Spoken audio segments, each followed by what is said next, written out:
जिस तरह की बातें हो रही हैं और हुई जेएनयू में, जादवपुर यूनिवर्सिटी में, या वो हैदराबाद कल हो रहा था, ये एक मैंने मैसेज पढ़ा जेएनयू के किसी स्टूडेंट का था। उसने कहा कि जेएनयू का संदेश है राष्ट्रवाद, वो संघवाद नहीं चलेगा, संघवाद हमें स्वीकार नहीं, ऐसा उन्होंने कहा। भारत माता हमें स्वीकार नहीं। फिर वो स्लोगन जो चले 1000 टुकड़े होंगे, ये होगा वो होगा। अब उसको थोड़ा रीजनिंग पर लगाकर देखो। भारत में आज की तारीख में 650 स्टेट हैं, 650 डिस्ट्रिक्ट हैं, या उससे अगल बगल लगभग।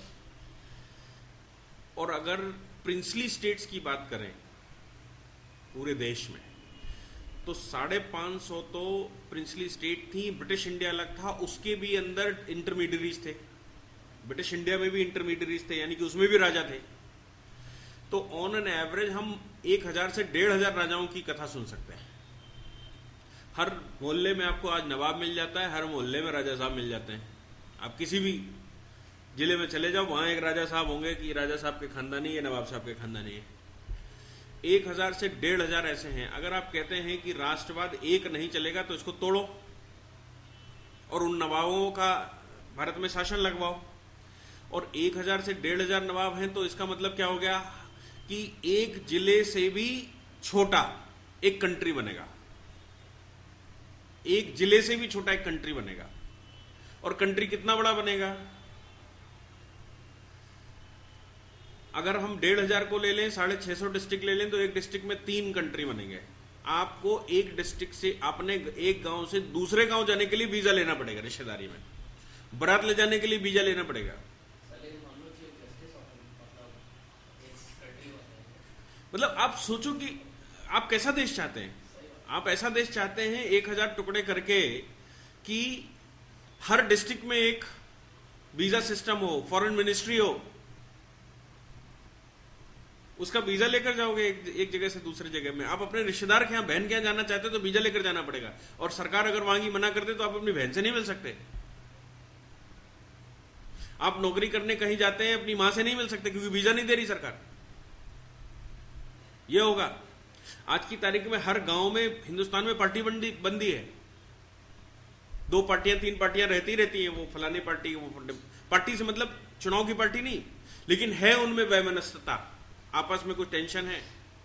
तो उस हर गांव का जो व्यक्ति है ना, टुकड़ा, एक पार्टी, वो कहेगा हमें नया देश चाहिए, हमारी इन लोगों से नहीं पटती, हमें ये स्वीकार नहीं है, हमें अलग चाहिए। शिव की पूजा करने वाले वैष्णवों से कहेंगे हमें अलग देश चाहिए, हम तो शिव की पूजा करने वाले हैं। वैष्णव कहेंगे हम तो विष्णु की पूजा करते हैं, ये शिव की पूजा करते हैं, हमें अलग देश चाहिए। हर घर में 4-5 प्रकार के संप्रदाय पाए जाते हैं। कोई माता को मानता है, कोई नदियों को मानता है, कोई वैष्णो देवी को मानता है, कोई बालाजी को मानता है, कोई कहीं घर में 4 भाई हैं, चारों अलग अलग मानते हैं। चारों को अलग अलग देश चाहिए। हमारी विचारधारा नहीं मिलती। अरे भाई, हिंदुस्तान का निर्माण ही विविधता में एकता की बात हुई है। हमारे पूर्वजों ने कितना काम किया होगा कि इन सबको एक मंच पर लाकर खड़ा कर दिया और मूल्यों के आधार पर देश बना दिया। मैं बार बार जो बात कहता हूं ना आप सभी से, मूल्य आधारित हमारी संस्कृति है। हमारी संस्कृति संप्रदाय आधारित नहीं है, हमारी मूल्य आधारित संस्कृति है। हमने कुछ मूल्य स्टैब्लिश किए, वेदों से, पुराणों से, स्मृतियों से, उपनिषदों से। हमने उन मूल्यों के आधार पर ही समय के अनुसार परिवर्तन तो किया, मूल्य नहीं बदले, कभी प्रिंसिपल्स नहीं बदले। उन प्रिंसिपल्स के आधार पर ही देश का निर्माण होता रहा और समय पार करता। जब जब इन प्रिंसिपल्स में या इन मूल्यों में लोगों ने कुठाराघात किया और इनको मानने से मना कर दिया, देश के हजारों टुकड़े हुए, विदेशियों ने शासन किया। यही कारण है कि हजारों बार टुकड़े होने के बाद हर बार हम गुलाम हुए। हर बार, जितने बार देश में ये क्रांति इस तरह की आई कि नहीं हम अलग और तुम अलग, उतने बार देश गुलाम हुआ। वो हमारे पास जो लिखित हिस्ट्री है, वो हिस्ट्री शुरू हो जाती है चंद्रगुप्त मौर्य के समय से। वहां से हमको इतिहास मिलना शुरू हो जाता है। किस प्रकार लोगों ने सिकंदर का सहयोग किया, अम्बी शासक सिकंदर के साथ हो गया राजा बनने के चक्कर में, सेल्यूकस का कितना योगदान दिया लोगों ने।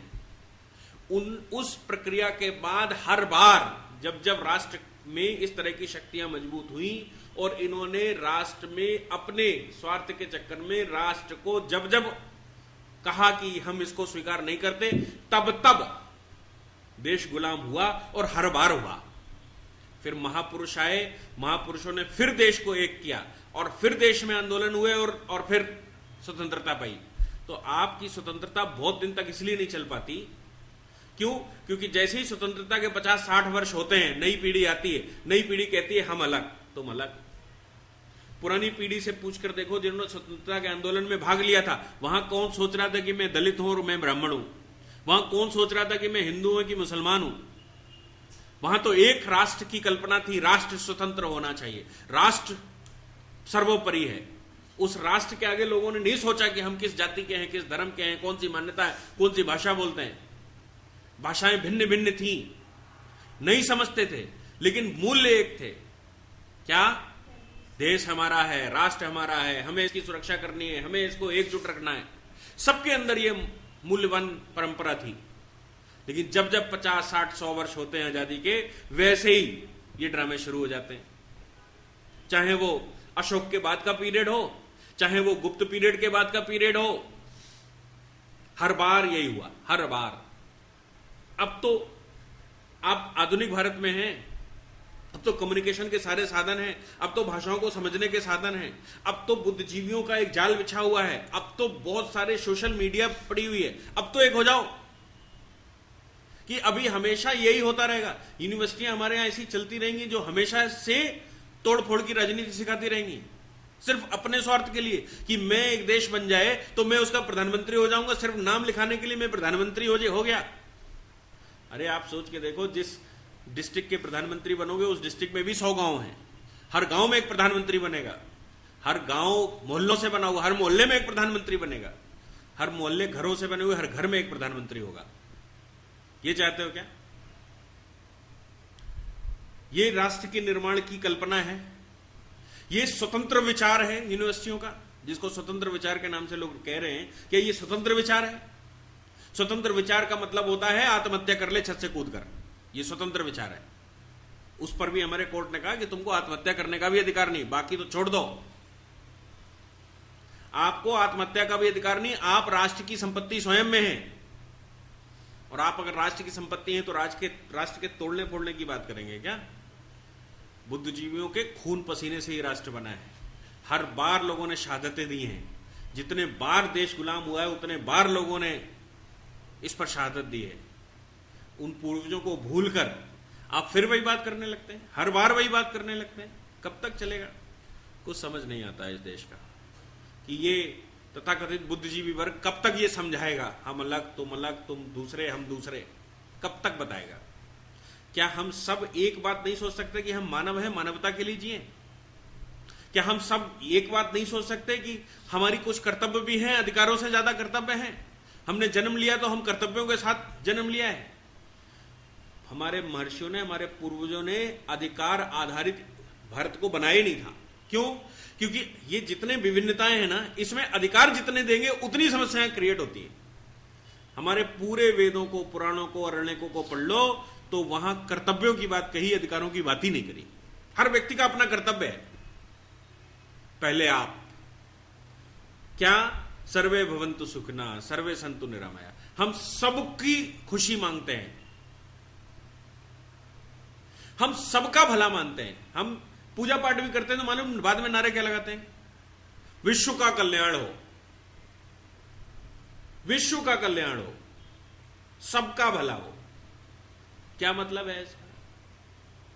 इसका मतलब है कि हम किसी से वैमनस्यता रखने वाले लोग नहीं हैं, हम तो सब में एकता रखने वाले लोग हैं। हम तो पूरे विश्व को अपना घर मानकर चलने वाले लोग हैं।